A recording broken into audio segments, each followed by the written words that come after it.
জন্য অনুরোধ করছি।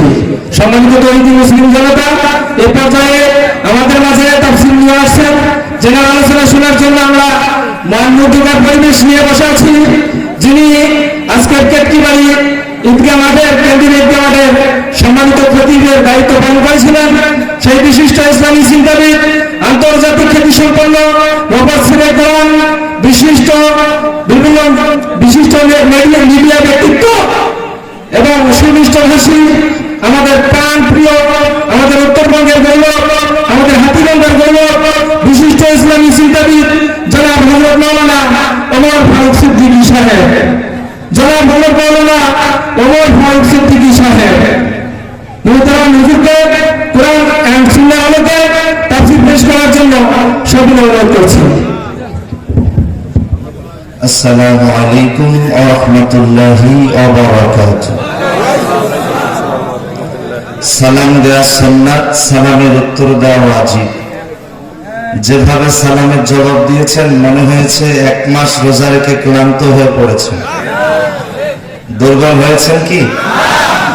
আসসালামু আলাইকুম ওয়া রাহমাতুল্লাহি ওয়া বারাকাতুহু।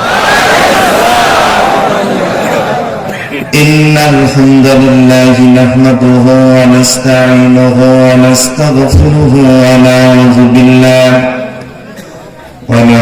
বিল্লাহি মিন শুরুরি আনফুসিনা মিন সাইয়্যাতি আমালিনা।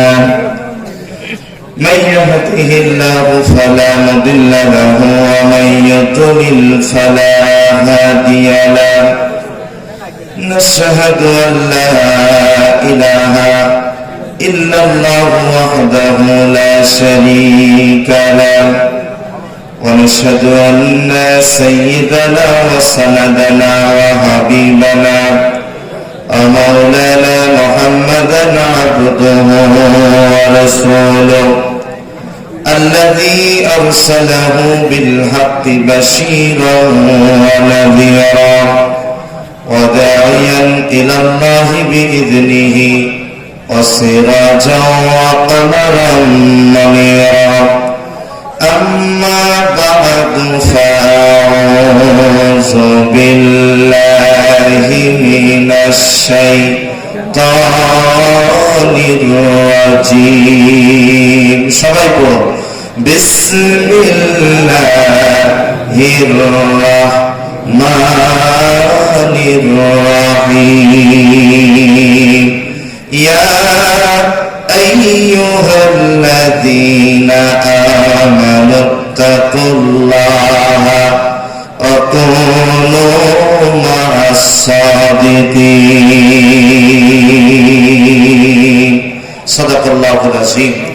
ইন্নাল্লাহা ওয়া মালাইকাতাহু ইউসাল্লুনা আলান নবী ইয়া আইয়ুহাল্লাযীনা আমানু সাল্লু আলাইহি ওয়া সাল্লিমু তাসলিমা.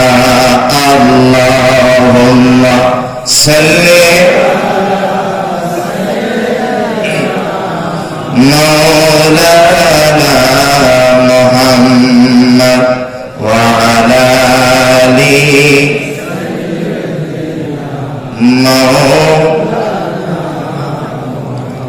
সকলে একটু রাসূলের প্রেমে মাতোয়ারা হয়ে মহব্বতে, আমি লম্বা সময় কথা বলবো না, মুক্তাসার কয়েক মিনিট কথা বলে আমরা মোনাজাত করে বিদায় নেব ইনশাআল্লাহ। সবাই বলেন ইনশাআল্লাহ। আমি আপনাদেরকে ধৈর্যের ত্রুটি ঘটাতে চাই না, যেহেতু রাত গভীর হয়েছে। তবে আলহামদুলিল্লাহ দীর্ঘ এক মাস তো আমাদের তারাবির নামাজ পড়ার অভ্যাস হয়েছে, আর রমজান মাসটা ছিল কিয়ামুল লাইলের মাস, ঠিক তো? তো আমরা তাহাজ্জুদের নামাজ পড়েছি, রমজান মাস আমরা ইবাদত করেছি। আজকের রাতটাও আল্লাহ তাআলার কোরআন শোনার মধ্য দিয়ে কাটিয়ে দিচ্ছি। আলহামদুলিল্লাহ বলবেন না? খুশির উপরে খুশি। ঈদ মানে কি? আনন্দ। ঈদ মানে খুশি। আবার দেখেন ডাবল খুশি, ঠিক তো? এই যে কেতকিবাড়ি যুব সমাজ এই যে এত অল্প সময়ের ভিতরে এই লাইটিং এর ব্যবস্থা করলো, এরপরে দেখেন এখানে প্রিয় ভাই লিয়াকত হোসেন বাদশা, অত্র ইউনিয়নের চেয়ারম্যান এ কে এম ফজলুল হক, সবাই আছেন, সবার সহযোগিতায় মাহফিলটা যে সম্পূর্ণ হচ্ছে, আপনারা খুশি না বেজার? খুশি হলে তো এত আস্তে আওয়াজ হওয়ার কথা নয়। আপনারা একটু হৃদয় থেকে শোনেন। আবারও বলছি, যা বলছেন আপনি জবাব দিয়ে যা বলছেন পৃথিবীর কেউ না জানলে জানে কে? প্রতিটি কথা রেকর্ড করে নিচ্ছেন কে? মা ইয়ালফিযু মিন কাওলিন ইল্লা লাদাইহি রাকিবুন আতীদ। আল্লাহ বলেন, বান্দারে তুমি যে কোনো কথাই বলো না কেন, প্রত্যেকটা কথা রেকর্ড করার জন্য আল্লাহর পক্ষ থেকে এক একজন প্রহরী অপেক্ষা করে থাকে। বলেন না সুবহানাল্লাহ? তাহলে আপনার আমার কথাগুলো রেকর্ড করতেছেন কে? তাহলে জবান খুলে বলেন, আমরা কাকে খুশি করার জন্য আসছি? কোন বান্দাকে? কাউকে না, একমাত্র কে? সে আল্লাহকে পেতে গেলে রাসূলকে মহব্বত করার দরকার আছে না নাই? রাসূলের ভালোবাসা কি অন্তরে আছে? কম না বেশি? তার বাস্তব প্রমাণ এই মাহফিল। রাসূলের প্রেম ভালোবাসা আছে বিধায় এত অল্প সময়ের ভিতরে এত সুন্দর একটা মাহফিল হচ্ছে। আবার এত অল্প সময়ের ভিতরে ইন্টারন্যাশনাল কয়েকজন বক্তাকেও পেয়েছে। আলহামদুলিল্লাহ বলবেন না? আমার পূর্বে যারা আলোচনা করেছেন, দেশের বাহিরেও তারা আলোচনা করেন, ইউটিউবে সার্চ দিলে তাদের হাজার হাজার আলোচনা শুনতে পাবেন। বলেন, কোরআনের কথা বলেছে, ভালো লেগেছে না খারাপ লেগেছে? কোরআনের কথা জানাই বলে তাদেরকেই ভালো লাগে, ঠিক না বলেন? আল্লাহু ওরে জীবনের ঘড়ি যেদিন, জীবনের ঘড়ি যেদিন হয়ে যাবে বন্ধ, কেন মন দুনিয়াতে দালান কোটা বন্ধ, কেন মন দুনিয়াতে দালান কোটা বন্ধ।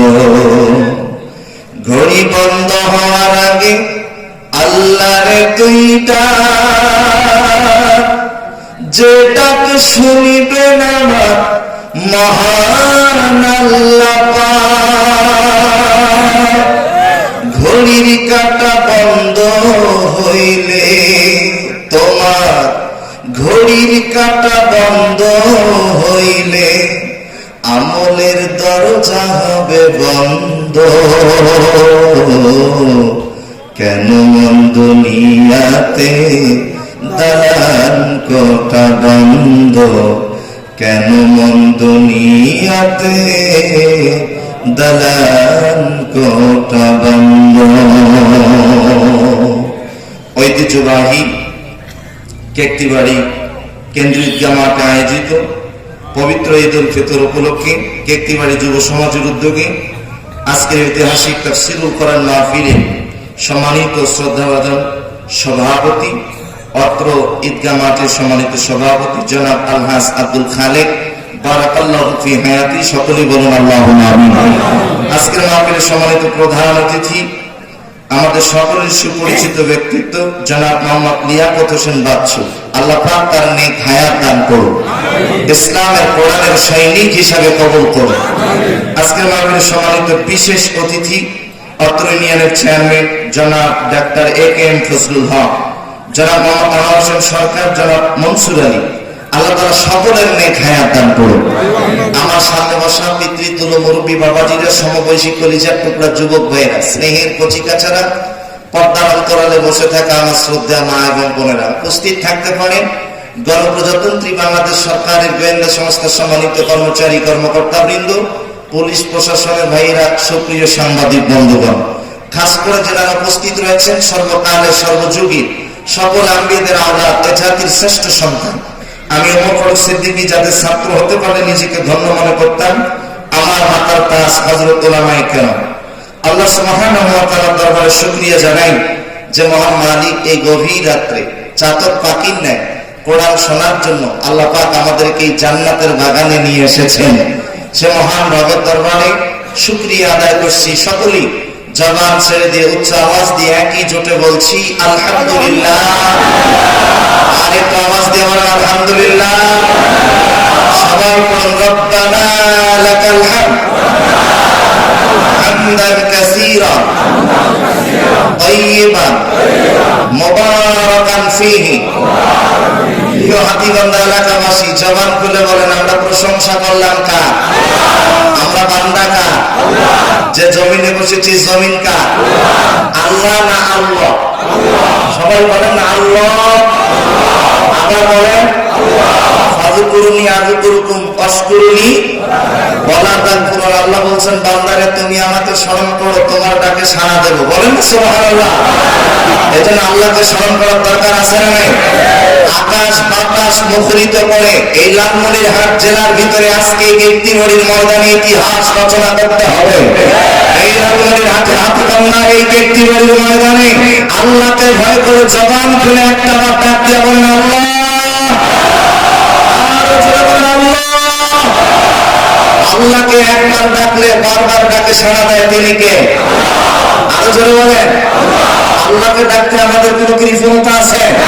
কোনো কৃপণতা নাই। মানুষকে বারবার ডাকবেন বিরক্ত বোধ করে, আর আল্লাহকে যত ডাকবেন আমার আল্লাহ তত খুশি হয়। সুবহানাল্লাহ বলবেন না?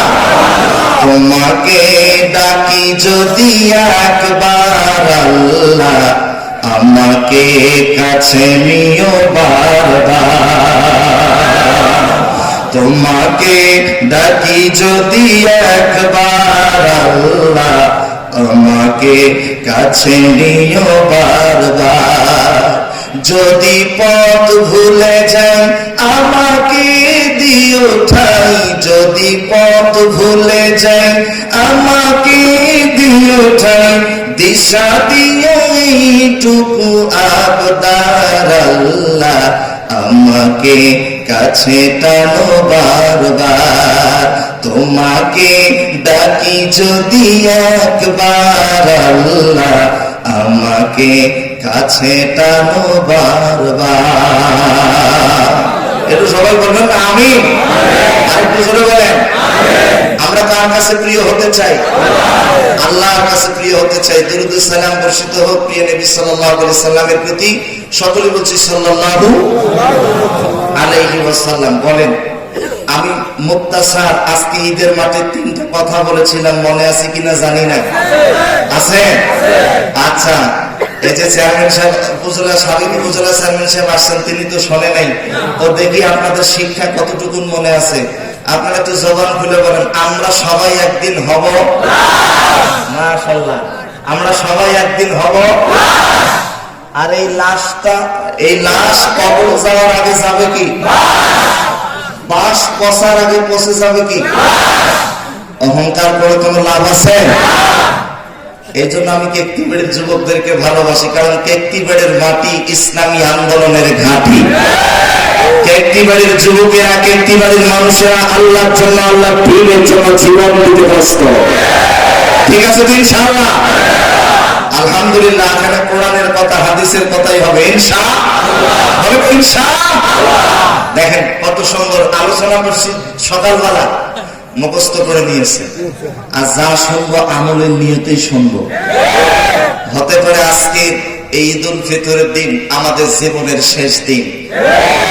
আগামী বছর এই মাঠে আবারও ঈদ উল ফিতরের নামাজ অনুষ্ঠিত। কিন্তু আপনি আমি বেঁচে থাকবো এই গ্যারান্টি কি দিতে পারবো? এত আসতে বলেন, পারবো? গত জানুয়ারি মাসে আমার ইন্ডিয়াতে আসাম রাজ্যে প্রোগ্রাম। 41 দিন আগের থেকে একজন ভাই আমার সাথে যোগাযোগ। কতদিন? 41 দিন। যেদিন ওনার মাহফিলে গেলাম, যাওয়ার পরে আমি কলকাতা থেকে শিলচর নামে একটি জায়গা আছে, সেখানে এয়ারপোর্টে নামার পরে তাকে ফোন দিই, ওনার ফোন রিসিভ হয় না। আরেকজন আমার সাথে যোগাযোগ করে। তা আমি বললাম, ভাইটা ফোন ধরতেছে না কেন? তা বলতেছে, হুজুর আসেন তারপরে বলতেছি। তা আমি বললাম ঠিক আছে। তো আমি কাছাকাছি যাওয়ার পরে আবারও প্রশ্ন করলাম, ভাই কোথায়? মনে পড়ে গেল। তখন বলছে, হুজুর তিনি কিছুক্ষণ আগেই দুনিয়ার মায়া ত্যাগ করে, অর্থাৎ তিনি ইন্তেকাল করছেন।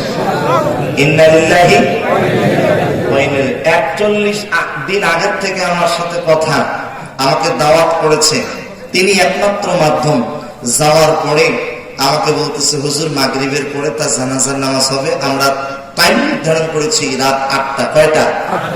আপনি 8টার সময় তার জানাজা নামাজ পড়াইয়া আপনি তারপরে বক্তব্য শুরু করবেন। 41 দিন আগের থেকে যেই লোকটার সাথে আমার কথাবার্তা যাওয়ার পরে ফিজিক্যালি কোনো কথা নেই, তার জানাজা পড়ালাম। এটাই হলো দুনিয়া। আমরা বেঁচে আছি এটা অস্বাভাবিক, মৃত্যু হবে এটাই স্বাভাবিক। আমরা কি মৃত্যুবরণ করব? কুল্লু নাফসিন যায়কাতুল মউত, প্রতিটি প্রাণীকে মৃত্যুর স্বাদ গ্রহণ করতে হবে। জবান খুলে বলেন তো ঘোষণা কার?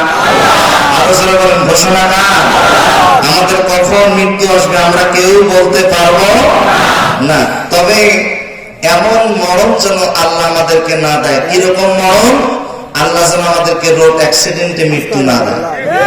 একটু জোরে বলবেন না আমিন? আর একটু জোরে বলেন।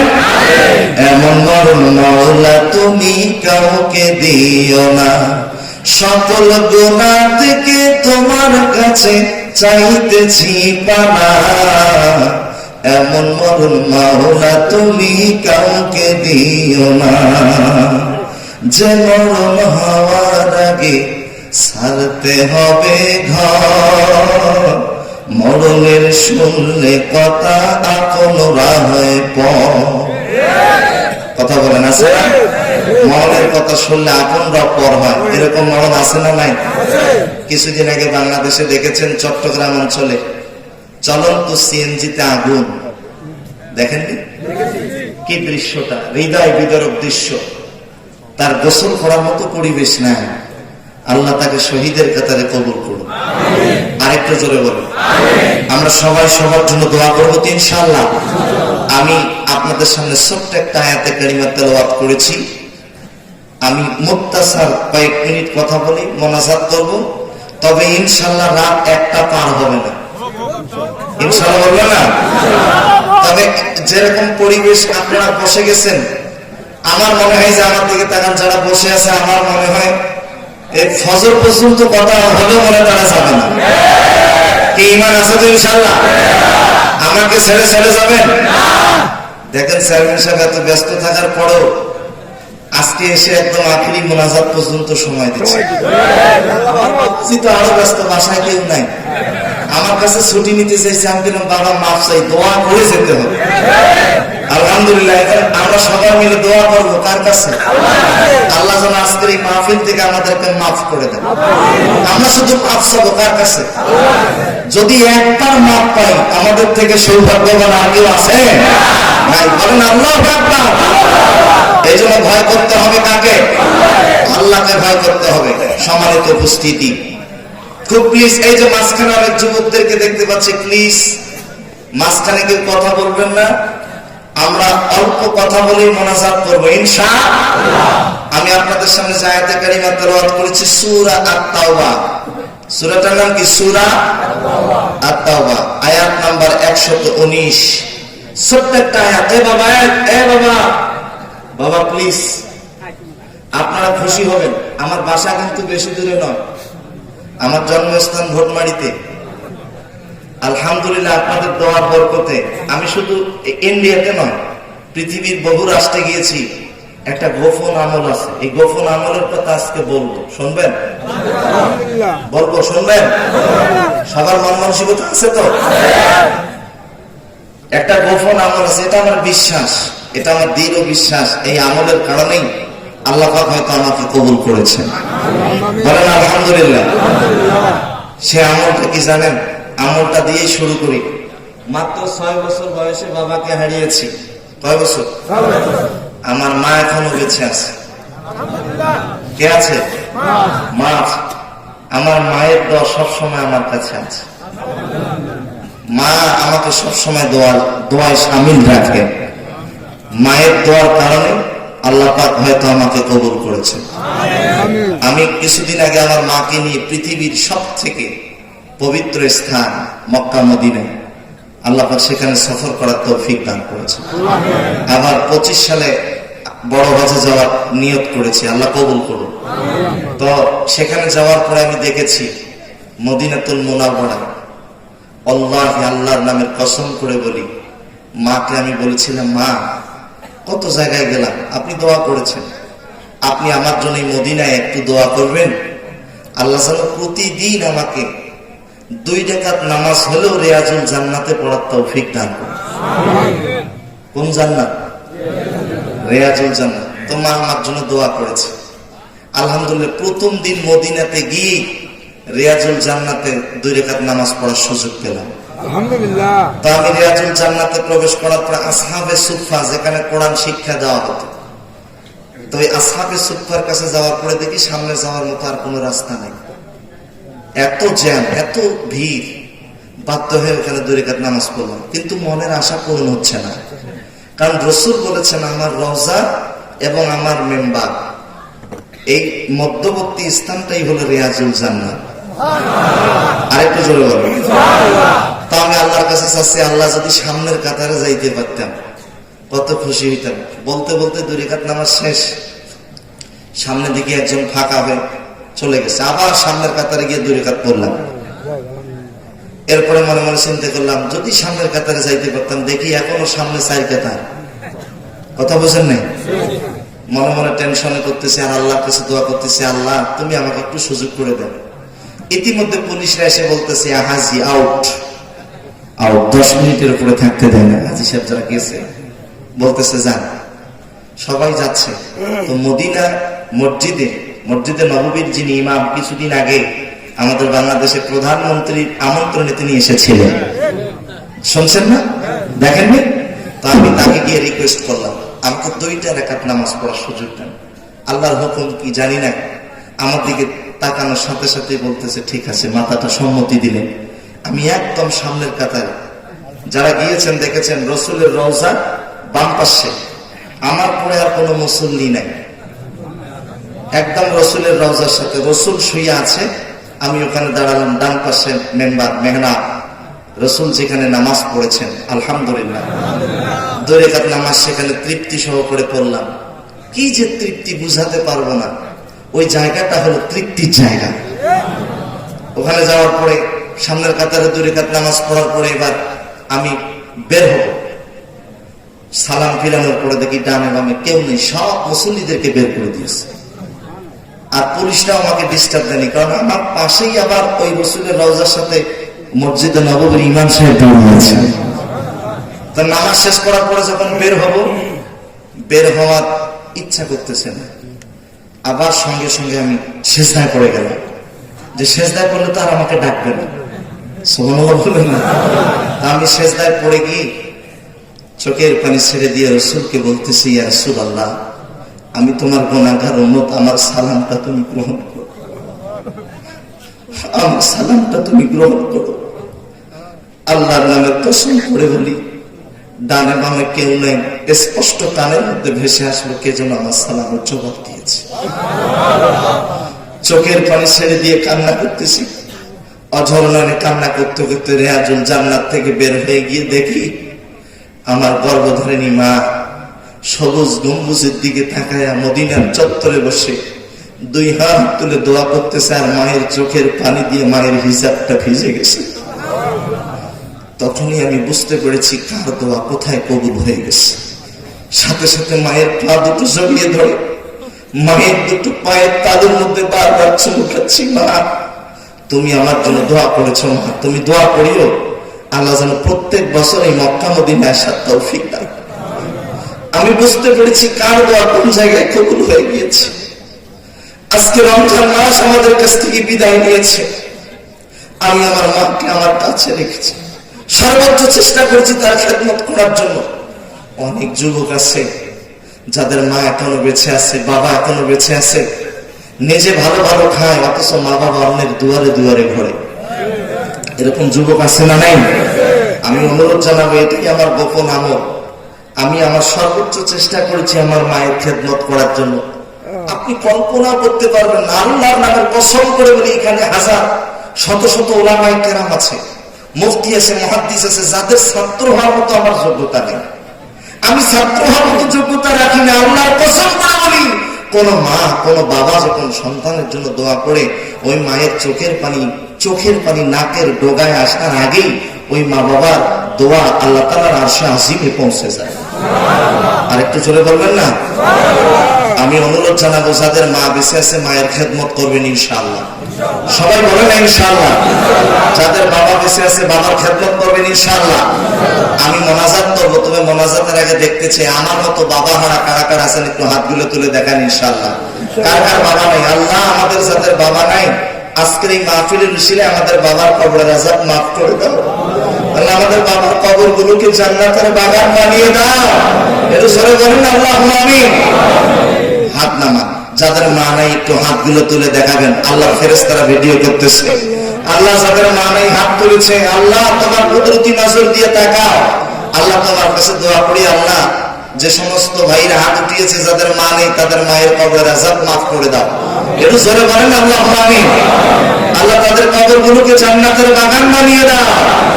হাত নামান।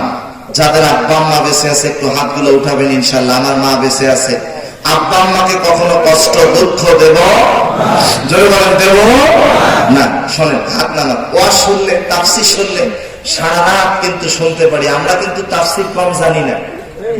এক একটা শ্রোতা বর্তমান এক একজন বক্তার মতো হয়েছে। সবার হাতে অ্যান্ড্রয়েড ফোন। আমরা কিন্তু ইউটিউবে সার্চ দিলে হাজার হাজার মাহফিল শুনতে পাই, কিন্তু বাস্তবতার দিক থেকে গেলে কি জানেন, আমরা শুনি বেশি, আমল করি কম।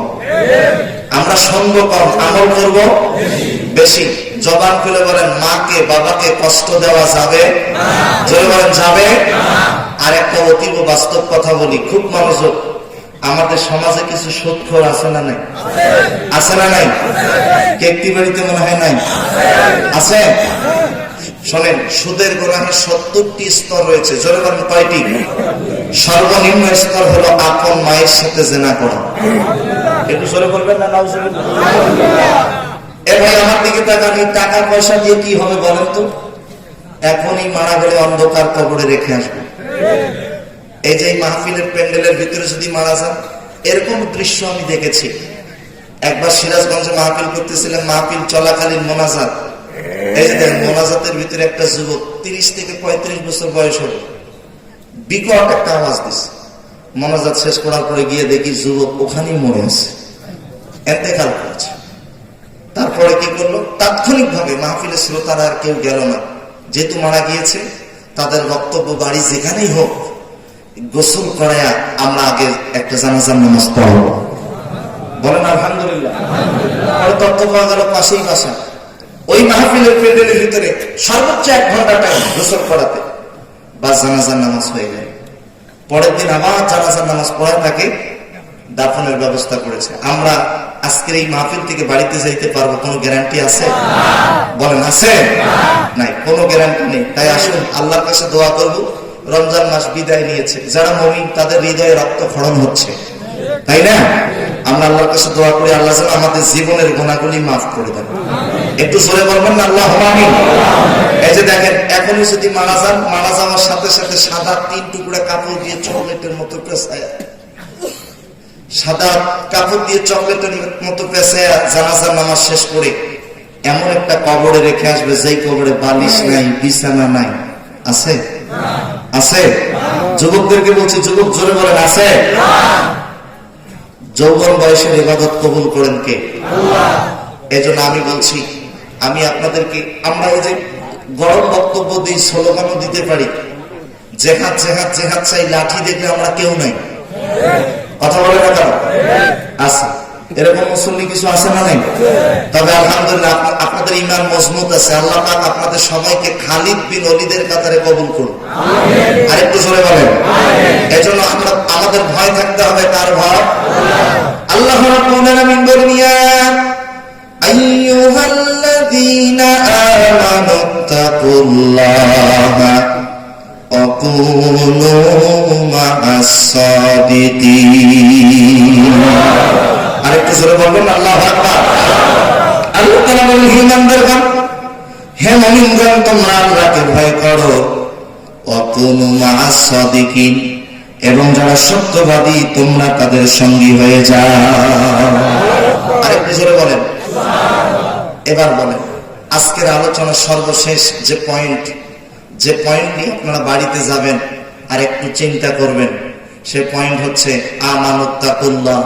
জবান খুলে বলেন, আমরা ভয় করবো কাকে? আর জোরে বলেন। ওয়াকুনু মা'আস সাদিকিন, যারা সত্যবাদী তাদের সঙ্গী হবে। ঘোষণা কার? মান তাশাব্বাহা বিকওমিন ফাহুয়া মিনহুম। দুনিয়াতে যার সাথে যার মহব্বত, কিয়ামতে তার সাথে তার হাসর নাসর। সুবহানাল্লাহ বলেন না? এই যে দেখেন, আজকে আপনারা ঈদগাহ মাঠের সাথে সম্পৃক্ত হয়েছেন, আমি অত্যন্ত খুশি হয়েছি। আপনারা 10 লক্ষ টাকা 5 শতক জমি দিয়েছেন। আবার অনেকেই বলেছে পরিবারের সাথে পরামর্শ করে তারাও জমি দিবেন। বলেন ইনশাআল্লাহ।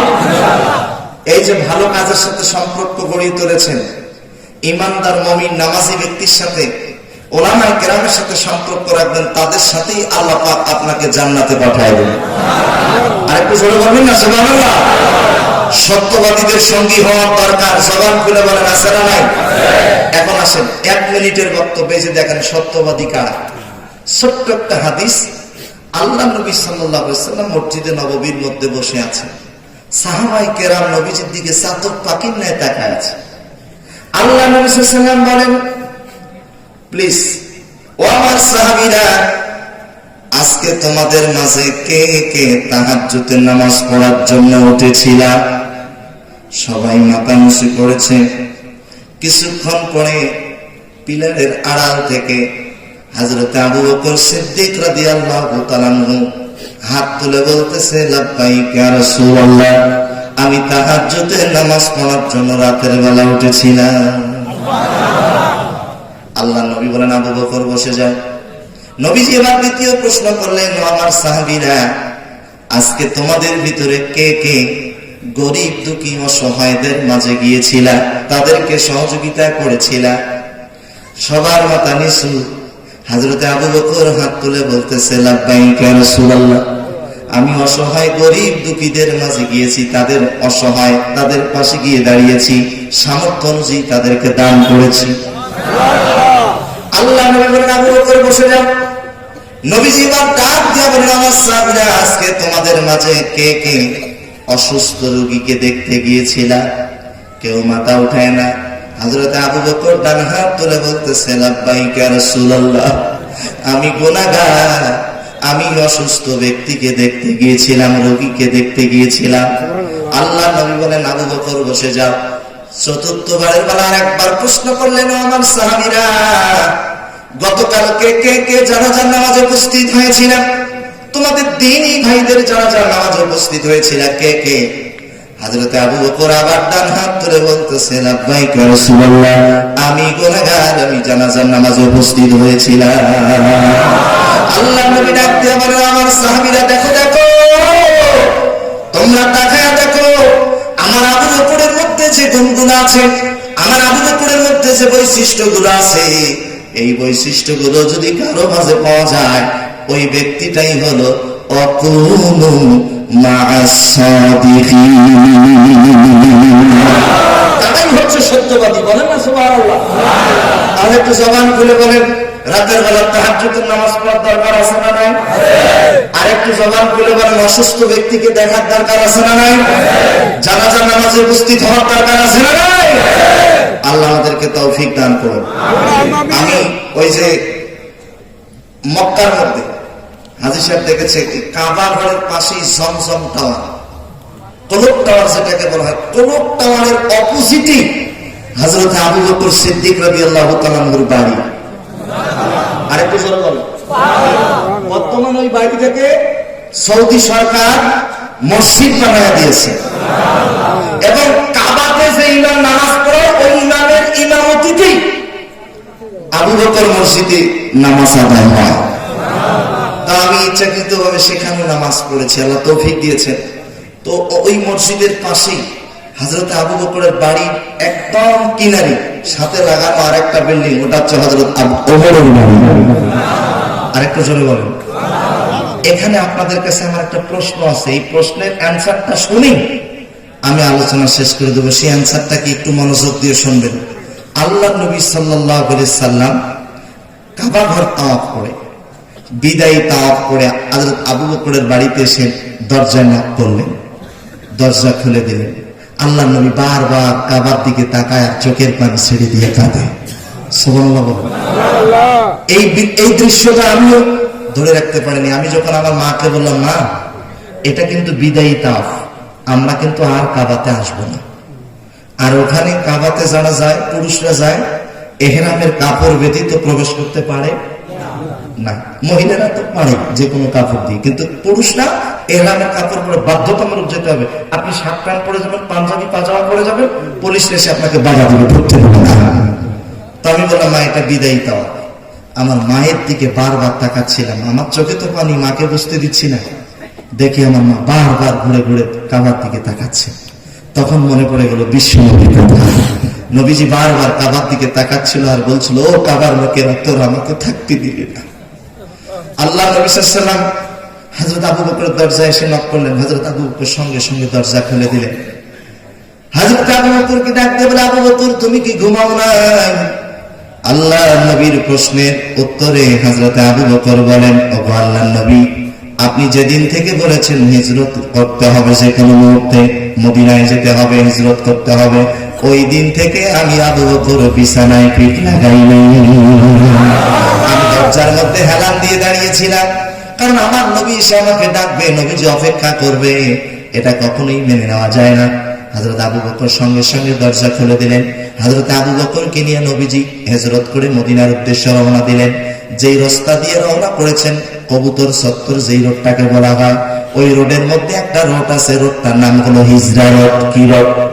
হিজরা রোড। অনেক হাজী সাহেব হজে যায়, মসজিদের কথা জানে না। ওখানে একটা মসজিদ রয়েছে, যেই মসজিদটার নাম হলো হিজরা মসজিদ। কারণ আল্লাহর নবী ওই রাস্তা দিয়ে হিজরত করে মদিনায় গিয়েছেন। নবীজি সর্বশেষ ওই মসজিদের মধ্যে 2 রাকাত নামাজ পড়েছেন। কয় রাকাত? 2 রাকাত নামাজ পড়েছেন।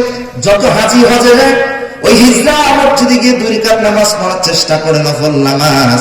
নবীজি সেখানে নামাজ পড়া পড়ে চলে গেলেন জাবালে সুরে। জাবালে সুরের মধ্যে যাওয়ার পরে 3 দিন 3 রাত অবস্থান করলেন। হযরত আবু বকর সাথে রয়েছেন।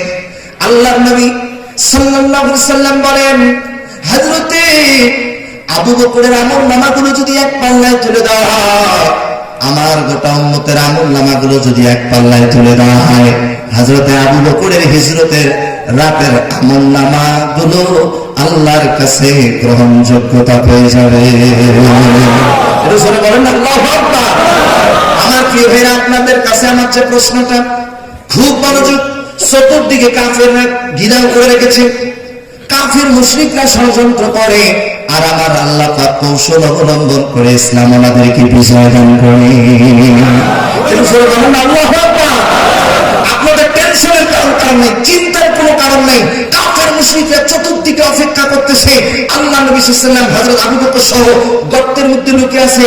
কবুতরগুলো এসে দেখেন, কবুতরগুলো এসে মাকড়সা জাল বুনায়া দিল, কবুতর সেখানে ডিম দিয়ে ডিম তা দিচ্ছে, যেন কাফেররা বুঝতে না পারে এর ভিতরে নবীজি আছে।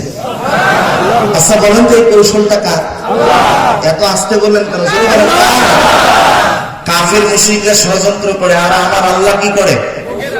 কৌশল অবলম্বন করে ইসলাম আমাদেরকে বিজয় দান করে। আরেকটু জোরে বলবেন না? আল্লাহর নামে কসম করে বলি, দল মত নির্বিশেষে আল্লাহর কোরআন আমার হাতের মতো। আমিও কিন্তু একদিন মরে যাব, আপনি কিন্তু একদিন মরে যাবেন। শোনেন, দলের থেকে ইসলাম বড়। কি বড়? আপনি বিভিন্ন দল করতে পারেন, এটা আপনার পার্সোনাল ব্যাপার, কিন্তু ইসলামটা পার্সোনাল নাই, ইসলামটা সবার।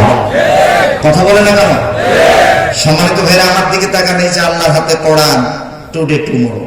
আলহামদুলিল্লাহ, এতটুকু মনে রাখবেন, পৃথিবী ধ্বংস হওয়ার আগে আল্লাহর এই কোরআনের আইন বাস্তবায়ন হবেই হবে। এটা জোরে বলবেন ইনশাআল্লাহ। আচ্ছা, দল মত নির্বিশেষে আল্লাহর দেওয়া জবান খুলে বলেন তো, কোরআনের আইন গোটা পৃথিবীতে বাস্তবায়ন হোক আমরা চাই কি চাই? আপনাদেরকে একটা সুসংবাদ দিই, অল্প কয়েকদিনের ভিতরে দেখবেন ফিলিস্তিনের মুসলমানরা বিজয় লাভ করেছে। আরো আসতে বলেন, আরেকটু জোরে বলেন। গোটা পৃথিবীতে মুসলমানরা বিজয় লাভ করেছে, সমান খুলে বলে আমরা চাই কি চাই না?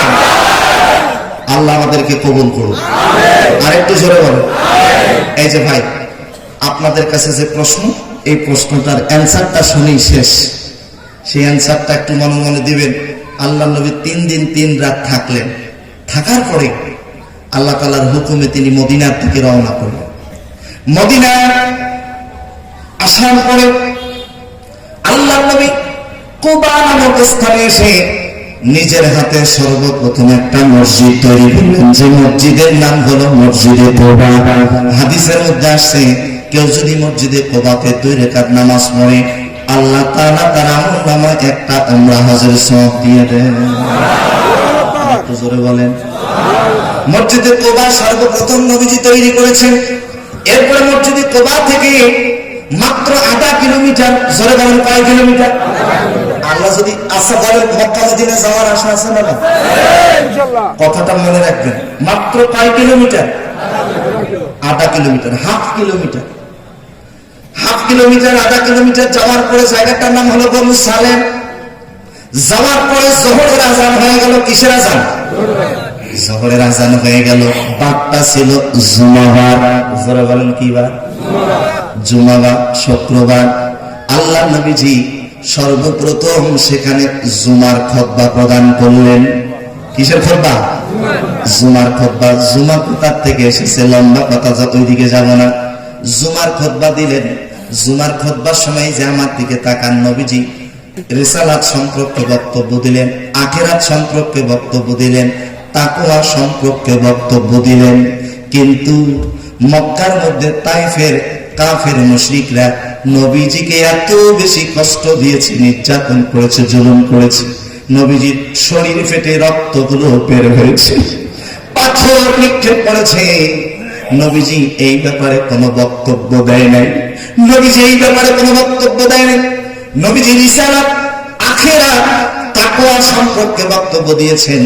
কিন্তু নবীজিকে যারা নির্যাতন জুলুম করেছে, অত্যাচার করেছে, পাথর নিক্ষেপ করেছে, তাদের ব্যাপারে নবীজি কোনো বক্তব্য দেননি। আমার প্রিয় ভাইরা, আল্লাহ নবী তাদের ব্যাপারে বক্তব্য না দেওয়ার কারণে আল্লাহ পাক তার ব্যাপারে আয়াতে কারিমা নাযিল করেছেন, ইন্নাকা লাআলা খুলুকিন আযীম। আরেকটু জোরে বলবেন আল্লাহু আকবার। উত্তম চরিত্রের অধিকারী বিশ্বনবী জনাবে মুহাম্মদুর রাসূলুল্লাহ সাল্লাল্লাহু আলাইহি ওয়াসাল্লাম। এই যে দেখেন, আমার মূল সারমর্ম কথা দেখেন, নবীজিকে যারা কষ্ট দিয়েছে, নবীজি তাদের ব্যাপারে কোনো বক্তব্য দেয় নাই, তাদের ব্যাপারে কোনো প্রতিশোধের চিন্তাও নেয় নাই। আমরা বলতে চাই, এতদিন যারা ওলামায়ে কেরামকে কষ্ট দিয়েছে, আলেমরা আমাদেরকে কষ্ট দিয়েছে, আমরাও তাদের প্রতিশোধ নিতে চাই না। আমরা তাদেরকে ক্ষমা করে দিব। উদাত্ত আহ্বান জানাতে চাই, দল মত নির্বিশেষে সবাইকে কোরআনের পক্ষে স্লোগান দেওয়ার দরকার। ঠিক কি না বলেন? কারণ স্লোগান যদি দিতে পারি, দেখেন বহির্বিশ্বের মধ্যে কতগুলো মুসলিম রাষ্ট্র এক যদি হতে পারি, ওই ইসরায়েল বাহিনীরা কখনো ফিলিস্তিনের মুসলমানদের প্রতি নির্যাতন করতে পারবে না। কথা বলেন ঠিক কিনা? আল্লাহ পাক আমাদের সবাইকে কোরআনের পথে, ইসলামের পথে কবুল করুন। জোরে বলুন আমিন। আরেকটু জোরে বলুন আমিন। তাহলে বলেন, আপনাকে যদি কেউ আঘাত দেয়, প্রতিশোধ নেওয়া যাবে? জোরে বলেন যাবে? যাবে না। আমরা তাকে ক্ষমা করে দেবো, এটা হলো রাসূলের আদর্শ। আর আমরা কি করি? তুই আজকে আমাকে মারলি, তুই কোন দিন আমার বাড়ির পাশ দিয়ে যাবি না, এরকম করা যাবে না। আল্লাহ তুমি আমাদেরকে সবাইকে হেফাজত করো। আমি সর্বশেষ আপনাদের কাছে বলতে চাই, এই যে মাহফিলটা এত সুন্দর আয়োজন হয়েছে, এত রাত পর্যন্ত আপনারা বসে আছেন, একটু দিল থেকে বলেন তো, আপনারা কি সবাই খুশি? সবাই খুশি? কারা কারা একটু আল্লাহকে দেখান দেখে আমার আল্লাহ খুশি হবে। মাশাআল্লাহ। এটা জোরে স্লোগান দিতে পারবেন ইনশাআল্লাহ? পারবেন? আমি যখন নারায়ে তাকবীর বলবো, হাত দুটো উপরের দিকে ঝাঁকি দিয়ে বলতে পারবেন ইনশাআল্লাহ? আবার সামনের দিকে মারিয়ে না, নাক মুখ ফেটে যাবে। জি রেডি, রেডি সবাই। দলমত নির্বিশেষে আল্লাহর নামের স্লোগান, লিল্লাহে তাকবীর। এটা তো ব্যক্তিগত স্লোগান না, হাত ঝাঁকি দিয়া লিল্লাহে তাকবীর। আল কোরআনের আলো ঘরে বাইরে জালো, কোরআন হাদিস যেখানে, তোমার নেতা আমার নেতা, সব নেতার পথ ছাড়ো, সব নেতার পথ ছাড়ো, তোমার নেতা আমার নেতা, আল কোরআনের আলো ঘরে বাইরে জালো, বেনামাজি যেখানে, সুদখোর যেখানে, ঘুষখোর যেখানে, চুরি ডাকাতি যেখানে, কোরআন আছে সেখানে, লিল্লাহে তাকবীর। আর একটু জবান ছেড়ে দিয়া বলেন নারে তাকবীর, নারে তাকবীর। মাশাআল্লাহ, বলেন আলহামদুলিল্লাহ। কত সুন্দর পরিবেশ, আমার মনে হয় রাত 8টা বাজে। কি কথা কি ঠিক? চোখে কি ঘুম আছে? আলোচনা চলবে?